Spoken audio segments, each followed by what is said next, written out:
You guys, really, I've lived in other cities besides Logan.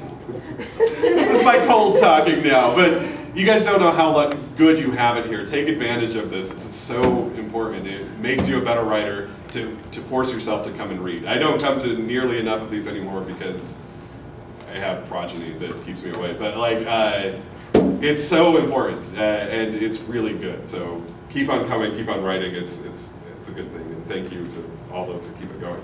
We're going to start off with, we have heavy hitters right from the beginning. We're going to hear from one of my mentors up on campus, Brock Dethier, is going to read first. And then we're going to move on to an old regular, Ronald Jensen is going to read next. And then Star Coulbrooke is going to read after him. So, yeah, let's go to that point. So. And I'm going to quietly clean up. Okay. I hope I don't disturb. Is that okay? Sure, that's just fine. How should I turn this? Yes. Here, let's. Yeah, and unplug that or I'll follow. Yeah. I'm good at that. Hi. As most of you know, Star is currently the first Logan Poet Laureate, and she's been, yay!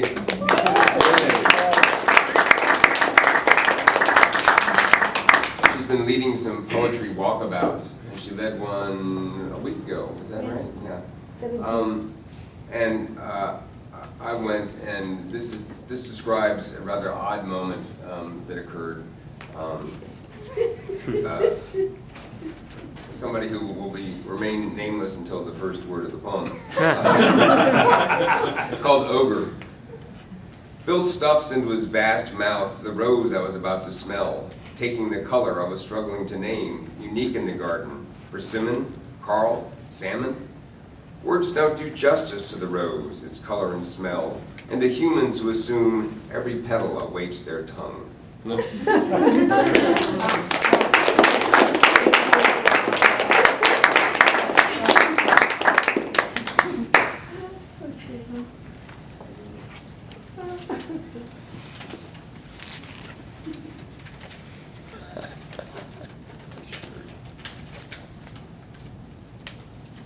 Hi. Hey, Ron. Hey, Ron. Oh my God. Look at that guy looking at me. He got nice eyes for me to see. He got a nice smile. I'll tell you this. Sometimes I feel like giving him a kiss. He got a nice shirt. He got the nice shoes. I love him so. What's the use? For the two of us, my life won't feature. Blind student, he's a teacher.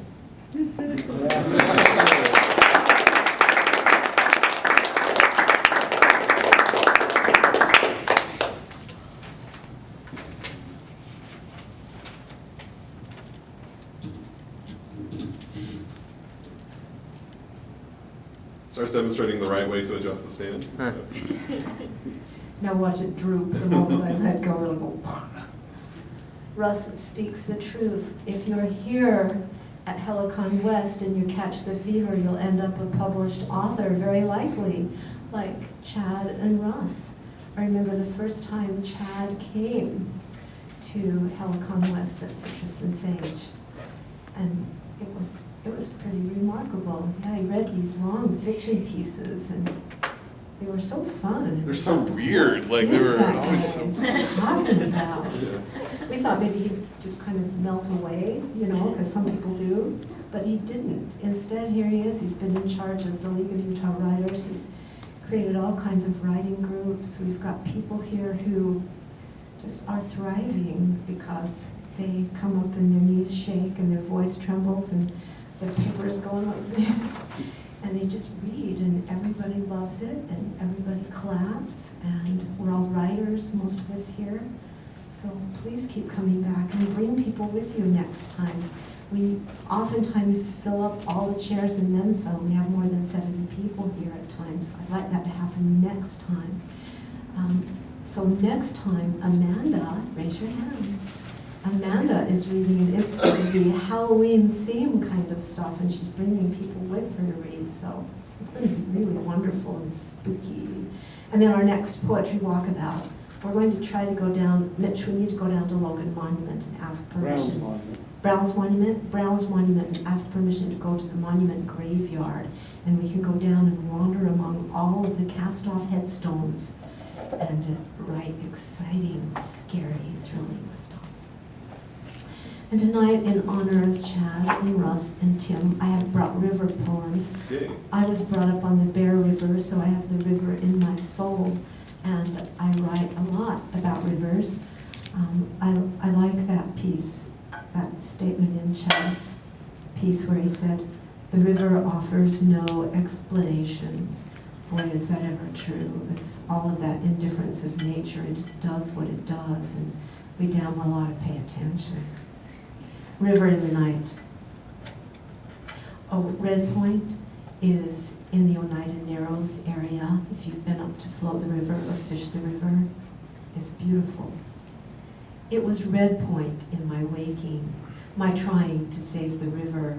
Old photograph of swimmers jumping in from rocky edges, the sinking in my gut for all we keep on losing, the taking never ceasing, those who dam our history with their thirst, who never understand water, the need for rivers to carry it, to carry us, for only as long as we jump in the current and swim before the water breaks loose and shows us who the losers are. The second poem is called Snag, and it was in Red Owl out of New Hampshire. It was published in fall 2006. Haven't read it for a long time. It's a scene on the Bear River, a place where my sister and I used to go when we weren't supposed to wade across. Snag. Step out of the river into a prickly pear forest, bait cans and spines, old rotted lines strung from junipers, ending in sinkers and spinners. Over the beach, fish, bones, maggoty carcasses, the bright flash of a lost lure. Hope crowds up, shedding its clothes, where girls and boys jumped into rapids, drifted together as if drawn by fishing line. Out of the stickers, our lure shines, hot sand, wet skin, nerve endings afire with invisible prickles, hair-thin spines of memory. And this third one is last. It's called Rock Beach, and it's after Matthew Arnold's Dover Beach. Rock Beach on the Bear River. Come to the window, sweet is the morning, clouds golding up in a brief, humid rush before sun boils us dry in July's desert heat. Come to the river, bring all your family, the dog, your float tubes piled high to the sunroof, tied down through the cab, wind whistling through. Come to the canyon, the water like mead over shingles, essential as breathing, as sleeping, the river as food for the soul. Come sign the petition. Keep them from damming the place where blood copies nature, headwaters ramming their way to the sea. All love, let us be true to the river, so riven with apathy. Save its flowing waters from the ignorant and greedy. Here, in the light of a new day, the darkling plain will give way to innovation. No dams. Don your swimsuit. Go to the river. Get in and float.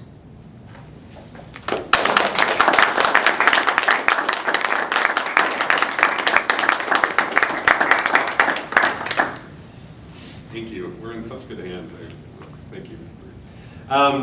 Next we have Brittney. Yay! I'm so excited.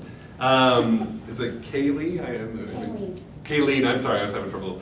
And then Justin. So we'll go up until that point. So thank you.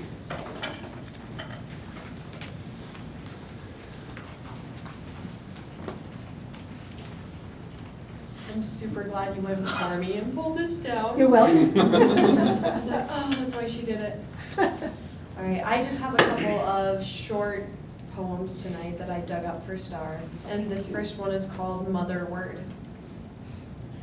Mother Word, The cough drop that never unclenches its hold on your tongue, sewing your lips together with cherry-flavored string, filling you from molars to collarbone with its searing red honey meant to cleanse. And the second one is called All I Ever Wanted Was the Nicotine. His new His new e-cig sits in my palm like a small boxy coffin, shines chrome with clear tubes like a breathing machine, and tastes like Smarties. Thank you.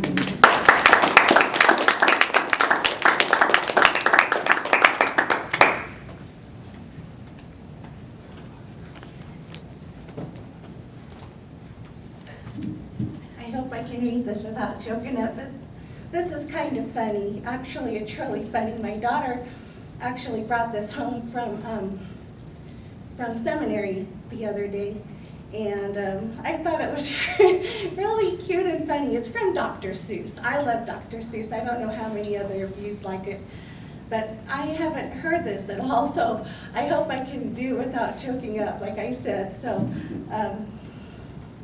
we are all a little weird, and life's a little weird.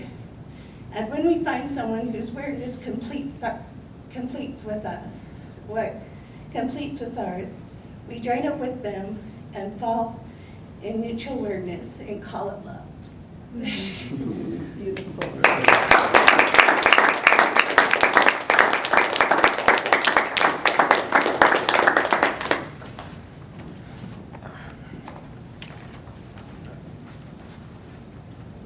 Hello. Justin. My name's Justin. I'm gonna share. Is that okay? Yeah. Okay. I'm gonna share the beginning of an essay I'm working on about. I went on a cruise over last winter break. Has anybody ever been on a cruise? Yes. Yeah.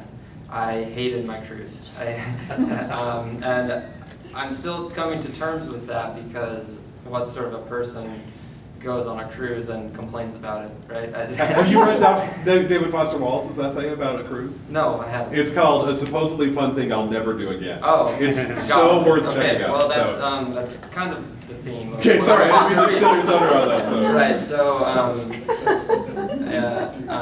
I'm attempting to be disgusting here, so hopefully you all squirm Good luck. a little bit. Okay. It's called On a Cruise Ship. I'm in the middle of the goddamned ocean, soaking in a heated, sterile tub of jetted water on the topmost deck of a 90,000-ton diesel burner heading south along the West Mexican shoreline, and I'm bored. The sun is a wavering hole in the sky. The whitewashed steel smokestacks 200 yards in front of me are reflecting a broader swath of the light spectrum than I previously believed to exist. I'm pining to relocate 180 degrees around the tub, but people are smooshed into every available space, and to rise would be to sacrifice my squatter's rights, so I stay put. The people in the ring around me are engaged in ritualized avoidance of eye contact. The grotesquely fat Italian man, complete with gold chain and slicked back black hair, has only his feet in the tub, while his eyes are wandering freely anywhere above the headline around him. A chinless, balding lip sucker stares into his own lap. A stolid, reptile-skinned skeleton of a woman could be looking directly at me behind her dark, oversized sunglasses, or she could be sleeping, or she could be dead. What happens if someone dies out here anyway? I've grown accustomed to the engine's tireless chugging, but suddenly they die, shaking me from an unrecognized reverie and seeming to turn up the volume of the deck around me. As I watch the last clouds of wet smoke from the three smokestacks converge into a single stream and shrink ever smaller toward the horizon, I begin to hear sounds rather than focus on my thoughts. A shrill child trills an injustice to her mother. Haggard coughs echo from the afterward smoker's deck. Bust dishes rattle and clang on a waiter's pushcart. Then suddenly, an overhead speaker fuzzes alive with a friendly and nearly confident voice. Good evening, passengers. It is 6 o'clock, and you all know what that means. Happy hour at the Quetzal Cocktail Lounge. The Italian man sputters to life, and I have the chance to view his feet, which are surprisingly well-groomed. The tops of his feet have a thick black comb-over. As he ambles toward the stern, a mane of back hair conducts tub water straight down, creating perfect V's down the valley of his spine. 3 other soakers rise from the tub, dropping the water level along with the previous buoyed breasts of the ancient woman on my left. The lure of the Australian captain's promise of half-price Mai Tais has left the deck more quiet than before. Previously unnoticed human noises reach my ears. The labored breathing of the elderly, the scratch of fingernails on sunburned skin, the groan of a sleeping sunbather. It's nauseating. Maybe I'm motion sick. Maybe I'm overfed. Maybe I'm a hopeless misanthropist. I make my way through a hailstorm of ping-pongers and through a valley formed between 2 mountainous piles of soiled towels. A crooked sign hangs behind the starboard peak. Please consider reusing your towel. The environment thanks you. Swinging double doors discharge a bolus of moist air, masked with the perfume of buffet chicken. I walk through the buffet, one of 5, all available 24/7, and make the mistake of glancing out the window as I go, which results in a stagger similar to anticipating a top step that is not there. Suddenly disoriented, I grab the nearest surface, a goldflake banister. A brown-skinned, brown-toothed attendant suddenly supports the small of my back. "Are you okay, important sir?" I can't quite respond, but maintain eye contact until his enthusiasm flags. "I'm fine, thank you very much. You are ever so welcome, sir. Too much to drink?" "Nothing to drink." "Well, that is your problem, sir." Perhaps he's right. Okay. I once again find myself in a circle of people, this time formally clothed. We've all finished our appetizers, all except the vast, silk-shirted Dionysian across from me. I had a Caesar salad. He did too. He also had lobster pate. He also had smoked Gouda fondue. Last night, he made a show of ordering every dessert on the menu. I'm paranoid that my mom can smell the whiskey on my breath. I'm struggling to maintain conversation. Our waiter comes around the corner with a cart stacked 5 feet high with covered dishes. There are 12 people, and he silently distributes each dish to its consumer without reference to a notebook. He is a tall, thin, self-contained Thai. His eyes are dark, and they never linger on any face but my father's. After he is gone, a young girl from Texas named Lucy whispers, "Did you see our waiter's name badge? His name is Dang." "It's pronounced Dong," her mother corrects her. At this, the silk-shirted Dionysian chortles between mouthfuls of steak, his first sign of community awareness. "Dang dong, ring the dinner gong," says a man who insisted yesterday that we all refer to him as Uncle Rick. Texas Lucy giggles. This delights Uncle Rick. I stare at the red vein threaded into my cordon bleu. "I can't pronounce what I'm eating, but it sure is tasty," says Uncle Rick. It's a good thing he's wearing his napkin like a bib. Now my mom stares at her dish. I ask her if she's enjoying it. She says she thinks so. My dad. "I've eaten more in the last 2 days than the previous 2 weeks. All the food's starting to blend together." I notice my wife sawing a rind of fat off of her glazed ribs. I glance out of the porthole and am suddenly hyper-aware of our movement. The chandeliers, previously swinging, are now stationary. It's the dining room that's moving. Wine rocks back and forth in glasses. Shadows dance erratically. I see Dong in my periphery, watching us from around a corner that's embellished with golden treble clefs and shimmering staff ledgers. Shrinking, growing taller, shrinking, I vomit. Caesar salad and whiskey on my wife's dresses train. The Tony Bennett song doesn't stop, but the dining room does quiet noticeably. Dong and 4 others instantly surround me, offering towels, moist towelettes, breath mints, gloved hands of support, bottled mineral water. I mumble apologies to my concerned party, accept an elbow of support from a black-clad maitre d', and hurry to the elevator. The elevator moves, and I vomit again. The carpet is ugly anyway.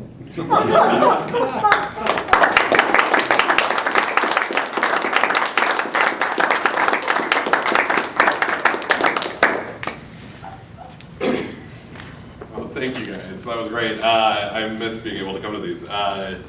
That's. Can I shake my knees for you guys? Oh, are you ready to do this? Yeah.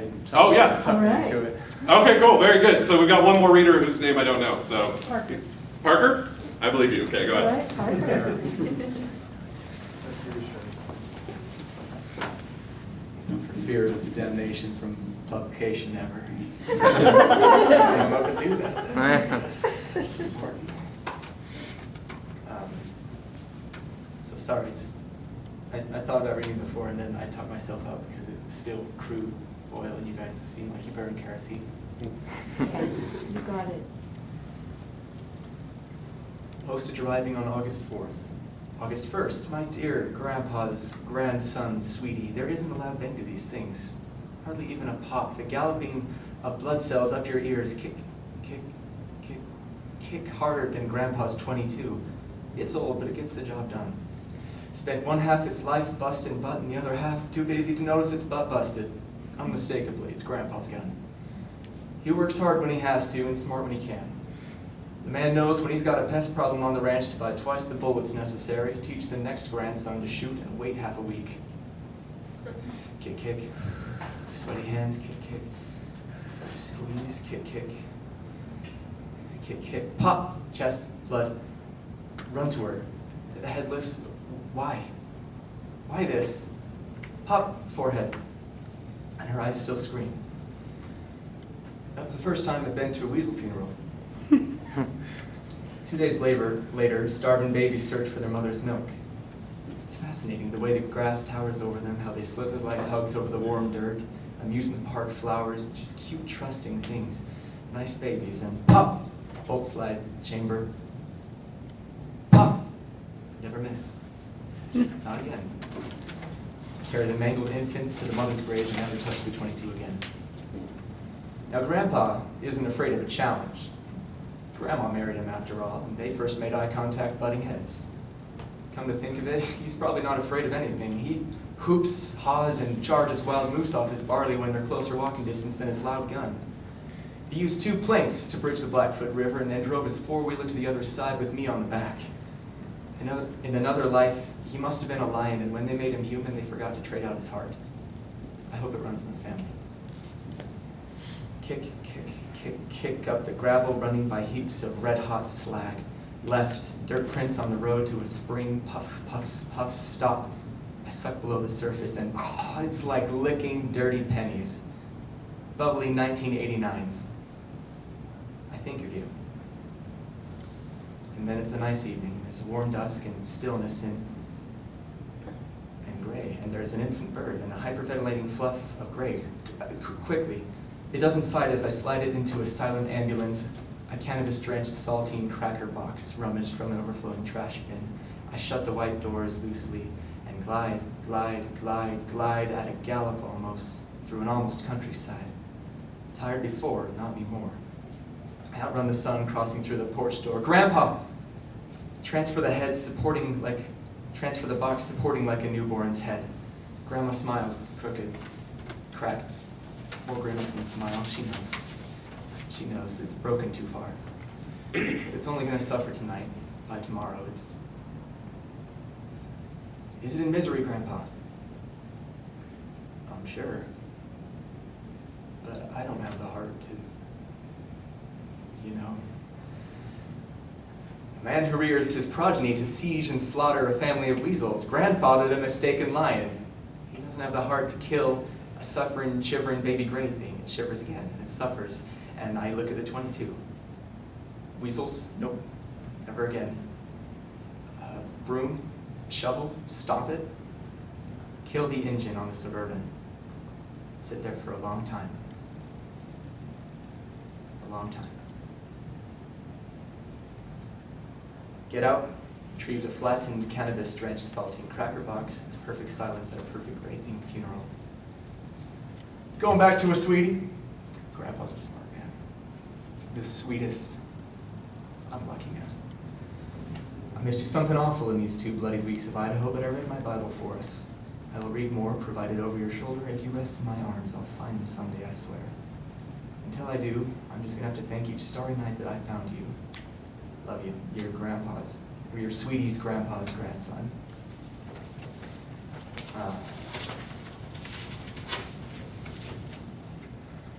August 3rd, 10:16 p.m. We walk leisurely, but you're holding a mangled infant and don't want me to notice. Your cheap perfume, normally fantastic nectar, smells like weasel blood. Why? Why this? The words you're withholding like a newborn's neck from thick gravity, I can taste them, they're dirty pennies. Saltine, soggy with gray, cannabis and tires. How can you keep them in your mouth? Please just get them out of that sacred place. I burn like Old Testament wrath and someone laughs. You empty your lungs, me, the starry night, and leave a spill on the sidewalk. A gray silence whimpers the sound of a field of infant cracker boxes fed to a weasel-fueled four-wheeler. Pop. Chest.